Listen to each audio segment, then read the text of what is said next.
समाज में जैसे कोई बुजुर्ग या कोई एक्सपायर होता है, उसके बाद जो 13वीं 11वीं होती है उसको बिल्कुल खत्म किया जा रहा है। ऐसा क्यों? ये तो बिल्कुल हिंदू धर्म के खिलाफ है ना काम। हिंदू धर्म में हजारों वर्षों से ये परंपरा चली आ रही है, उसको किया जा रहा है लगातार। उसको बिल्कुल संत रामपाल जी महाराज खत्म कर रहे हैं। पूर्वज हैं जो परंपरा करते आ रहे थे, उसका हमने कभी प्रमाण नहीं देखा। जो हमारे आजे पूर्वज जो परंपराएं करते आ रहे थे, हमने उसको ज्यों का त्यों करते चले आ रहे हैं। लेकिन अब हमारा समाज शिक्षित है, हम सभी पढ़े लिखे हैं, हम ये जानते हैं कि हिंदू धर्म में 16 संस्कार होते हैं। पहला संस्कार है जन्म और अंतिम संस्कार है मृत्यु। तो इसके बाद ये मतलब ये कहते हैं ना अपन ये पितृ पूजा है, ये अपन 13वीं करते हैं, उसके बाद ये श्राद्ध निकालते हैं। इनका कहीं किसी धर्म ग्रंथ में प्रमाण नहीं है, ये तो सिर्फ हम पे थोपे गए थे, तो उसको हम करते चले आ रहे हैं। और क्या रहता है ना, एक कहावत है ना, कोई किसी मतलब पीढ़ी का पाखंड दूसरी पीढ़ी की परंपरा बन जो है, कहीं शास्त्रों में प्रमाण नहीं है इसका, कहीं गीता में इसका प्रमाण नहीं है कि 13वीं करना चाहिए। गीता में तो स्पष्ट लिखा है कि भूत पूजोगे तो भूत बनोगे, पितृ पूजोगे तो पितृ बनोगे, देव पूजोगे देवलोक में चले जाओगे।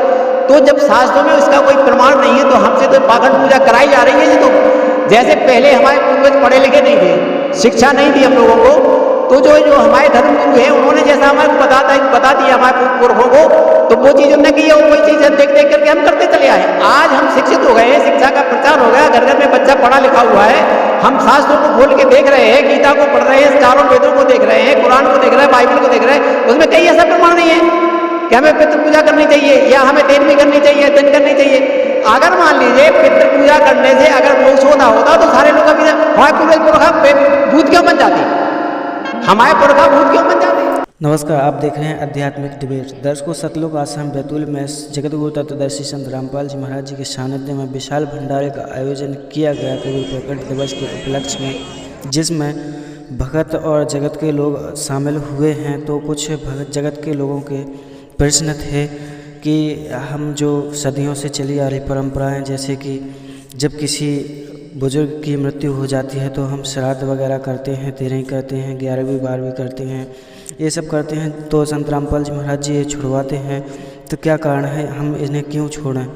हम सदियों से करते आ रहे हैं। तो जानते हैं हम जगत गुरु तत्वदर्शी संत रामपाल जी महाराज जी के शिष्यों के द्वारा क्या उन्होंने जवाब दिया है, किस तरह से समझाया है। आइए देखते हैं इस वीडियो में। आपसे ये पूछना चाहता हूँ कि जो हमारे ग्रामीण क्षेत्र में चाहे शहरी क्षेत्र में समाज में जैसे कोई बुजुर्ग या कोई एक्सपायर होता है, उसके बाद जो 13वीं 11वीं होती है उसको बिल्कुल खत्म किया जा रहा है। ऐसा क्यों? ये तो बिल्कुल हिंदू धर्म के खिलाफ है ना काम। हिंदू धर्म में हजारों वर्षों से ये परंपरा चली आ रही है, उसको किया जा रहा है लगातार। उसको बिल्कुल संत रामपाल जी महाराज जी खत्म कर रहे हैं। ऐसा क्यों? बताइए सर। सर, आप बता रहे हैं कि जो ग्रामीण क्षेत्र में जो 13वीं ये होती है, इसको क्यों बंद किया जा रहा है।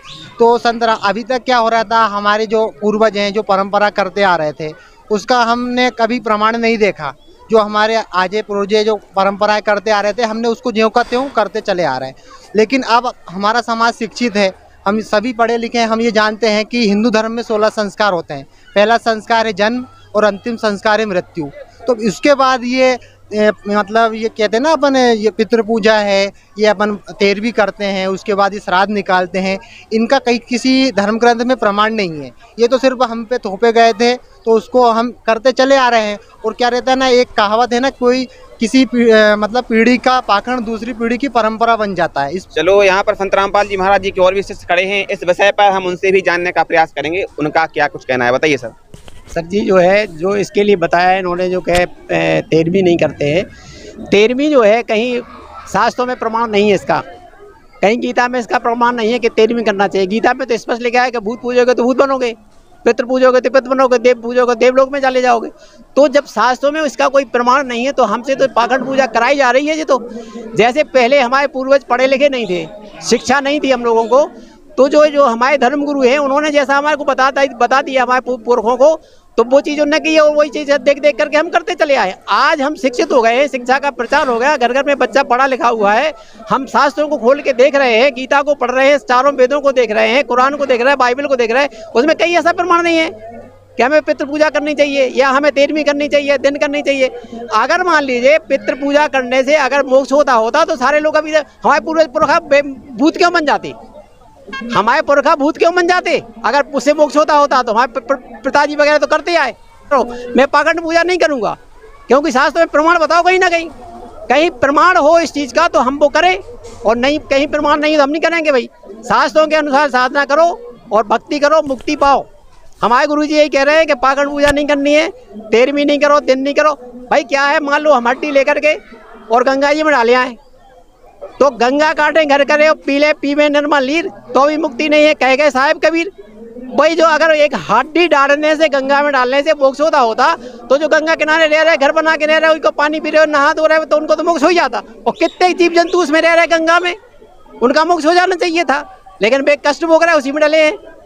क्या है जी, इनका कहना है कि पितृ पूजा श्राद्ध करना ये शास्त्र विरुद्ध साधना है, इसलिए हम लोग शास्त्र विरुद्ध साधना नहीं करते हैं। और क्या कहना चाहेंगे आप संत रामपाल जी महाराज जी के शिष्यों से? मैं यहाँ तक इन्होंने जो भी जवाब दिए मुझे काफ़ी हद तक अच्छे लगे और मुझे लग रहा कि मैं गलत था।